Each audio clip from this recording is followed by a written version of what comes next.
हो ओमराजे कोणाला ओमराजेलाच करणार आहोत.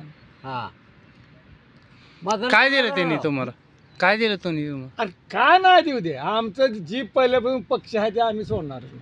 कोणचा पक्ष आहे तुमचा? ओमराजे गेल्या वेळेला कुणी आलं, आम्ही आलं का कुणी आलं दुसरे नाही. आपण झाले साहेब पण तुम्ही आता सध्या अरे पण आमच्या मध्ये तुम्ही किती फोटो काढ, काय फोटो काय खातं देतो का नवा नवा पण तुम्ही आम्ही का त्याचा? मला एक म्हणायचंय, आमच्या मरीचा प्रश्न आहे. अरे त्याला सोडून देऊ, दुसऱ्याला करू. नाही, बरोबर. पण तुम्ही ओमराजेला तुमच्या मनानं ओमराजे करणार. हा ओमराजे नंबर 1 माणूस आहे. मग करणार आम्ही. मला एक म्हणायचं मोदीने तुम्हाला काय दिलं आतापर्यंत? आता काय मोदीनं मायचा चिल आमची पगार बंद केला, काय लावा त्याला फोन, त्याला आता त्याला देतो. मग मला एक म्हणायचं आहे, तुमच्यासाठी मोदीने एवढं हे केलं, पर मला एक म्हणायचं आहे ह्याच्यातून आता ह्या वेळेसच्या इलेक्शनातून तुम्ही काय अरे कोणता कडू दावा बघाय पंतप्रधान